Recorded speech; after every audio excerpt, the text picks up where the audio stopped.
Hello दोस्तों, नमस्कार। हमारे इस YouTube channel dare science classes में आप सभी का हार्दिक स्वागत और अभिनंदन है। कल के सेशन में हम जान चुके हैं कि जो परागण की जो विधि होती है वो कौन कौन सी होती है, किसके माध्यम से परागण संपन्न होता है। आज के इस सेशन में बात करने वाले हैं, कृत्रिम संकरण की बात करने वाले हैं कि जो कृत्रिम संकरण होता है जो वाकई में होता क्या है। देखिए, कृत्रिम संकरण क्या होता है। सर्वश्रेष्ठ लक्षणों युक्त नई प्रजाति उत्पन्न करने हेतु चयनित क्रॉसिंग करवाया जाता है। चयनित क्रॉसिंग के द्वारा पादप प्रजनन का कार्य किया जाता है। इसे क्या कहते हैं? कृत्रिम संकरण कहते हैं। सर्वश्रेष्ठ लक्षणों युक्त नई प्रजाति को हम की पॉइंट के साथ में इसको ऐड करते जाएंगे और बारीकी से समझेंगे। ठीक है। सर्वश्रेष्ठ लक्षणों युक्त हम की पॉइंट के साथ में पढ़ेंगे। कृत्रिम संकरण क्या होता है कि सर्वश्रेष्ठ लक्षणों सर्वश्रेष्ठ लक्षणों युक्त नई प्रजाति उत्पन्न करने हेतु सर्वश्रेष्ठ लक्षणों युक्त नई प्रजाति उत्पन्न करने हेतु सर्वश्रेष्ठ लक्षणों युक्त नई प्रजाति उत्पन्न करने हेतु चयनित क्रॉसिंग करवा के चयनित क्रॉसिंग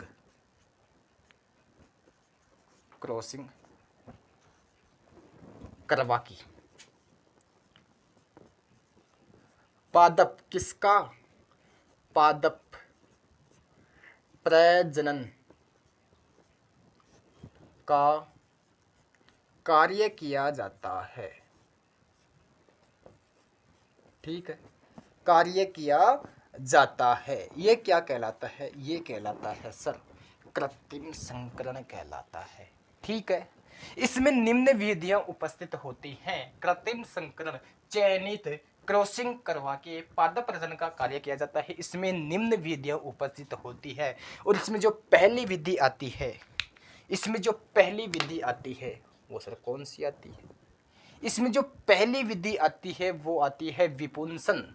क्या आती है? विपुंसन आती है। ठीक है। इसलिए विपुंसन क्या होता है?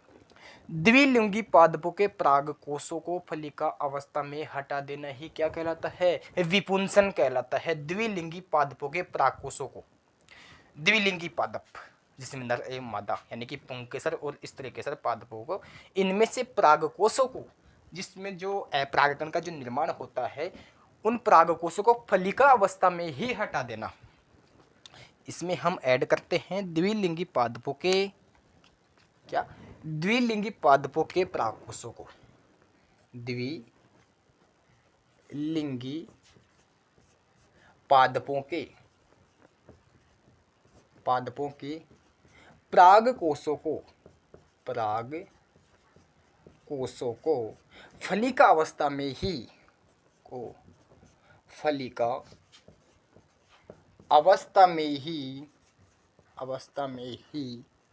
हटा देना। फलिका अवस्था में ही हटा देना क्या कहलाता है? विपुंसन कहलाता है। ठीक है सर। यह शव परागकणों को रोकने हेतु उपयोगी है। क्या है? उपयोगी है। ठीक है। यह शव परागणों को रोकने हेतु उपयोगी है। रोकने हेतु क्या है?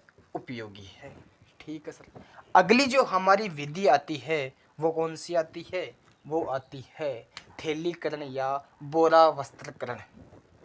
अगली जो हमारी विधि आती है वो आती है थैलीकरण, या इसको बोल सकते हैं बोरा वस्त्राकरण,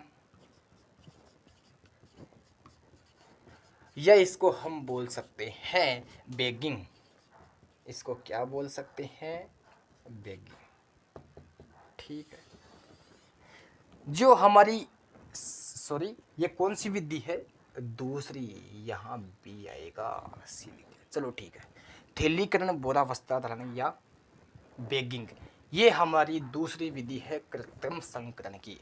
इस विधि में क्या होता है, इस विधि में पुष्प को पॉलीथीन अथवा प्रजनन की थैलियों से ढक दिया जाता है। इस विधि में क्या होता है, पुष्प को पुष्प को पुष्प को थैली से, पॉलीथीन से, पुष्प को पॉलीथीन या पर्चेनिन पर्चेनिन की थैलियों से ढक दिया जाता है, ढक दिया जाता है।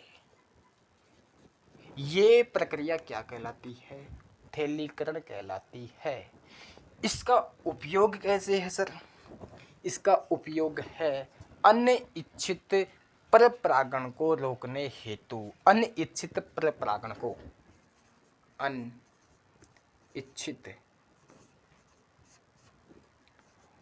परपरागण को रोकने हेतु उपयोगी है। परपरागण को, अनिच्छित परपरागण को रोकने हेतु क्या है, उपयोगी है। क्या, थैलीकरण या बोरा वस्त्राकरण या बैगिंग।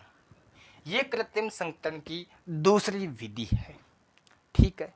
इसमें सर अनिच्छित परपरागण को रोकने हेतु क्या है, उपयोगी है। यानी कि इस पुष्प को किसी पर्चेनिन या थैली से ढक दिया जाएगा तो बाहर से आने वाला या दूर से आने वाला या दूसरा जो परागकण इसमें आएगा वो यहाँ अंकुरित नहीं हो पाएगा, यहाँ फर्टिलाइजेशन नहीं हो पाएगा।